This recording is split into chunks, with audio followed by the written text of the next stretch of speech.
So repeat the question and I'll do this one, it's fine. So we'll do it if you'd like. If elected or re-elected, what will be your biggest policy focus immediately upon taking office? It already is my focus, and that has been to close our achievement gaps and try to match the needs of our diverse population. Within RUSD, we have over 40 languages spoken in the home. We have 42,000 students.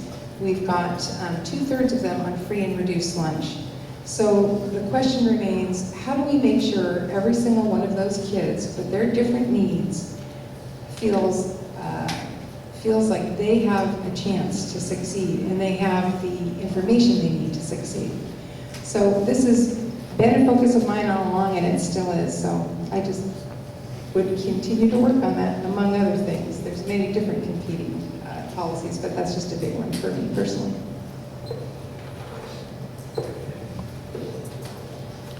Thanks. Well, for me, very similar.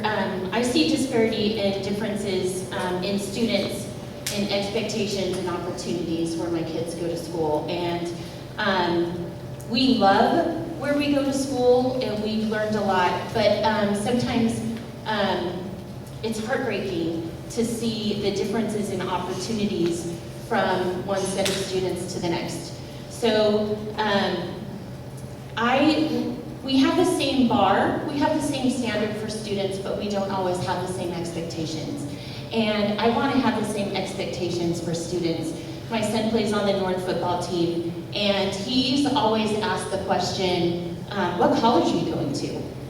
And the student sitting next to him, the player sitting next to him, who's maybe a player of color, is asked, what are your plans for next year? So we have the same standard, we have the same bar, we have the same goals that we want our players to reach, but we gotta be better at expecting them to do so and helping them out. So for me, there's no question that the top priority should be equity and access. And so the student achievement gap has been referenced before. For me, there's kind of two-pronged approach to this issue. One is that, from a policy standpoint, nothing can be accomplished without consensus from the overall board.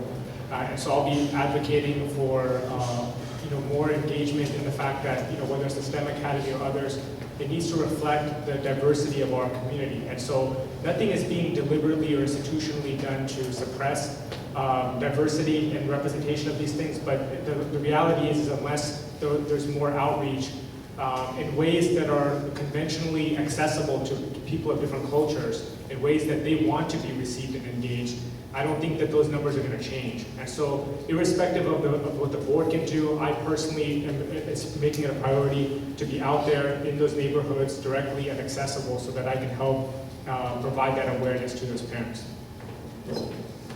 Thank you. I'm going to ditto on all of those, but let me go back to teachers for a moment. We're facing a shortage here in California, and when 84% of your company's budget, your school district's budget, is people, you realize that's the machinery who takes a raw product, whose job is to take a raw product over a 13-year period and do value added. You need to be concerned. 1/3 of our teaching force will retire by 2020. So we need to be changing the culture of RUSD, and so we can attract the best and retain the best and brightest. We've worked hard. When I got on the board, we were the 8th highest paid out of 16 districts in this area. We're now 3rd. So we're able to bring the teachers in. We're still up against Corona and Norco on that. I also think, and I'm going to run important on this, but we need to look at choice in a broader sense and give, particularly in our lower income areas, to look at where we have an opportunity for year-round schools. I'll be glad to go into that at the opportunity given. I think as a student and as a teacher, I see both sides of those coins, and my advocacy is for both. And I think as far as policy is concerned, I would like to see more monies go in to the Heritage Program. I was kind of shocked at the $250,000 number. But even as a mentor, looking at the programs for Abbott, looking at the pathway programs that are at EOC, I would advocate policy change in order to funnel or fund money in those areas.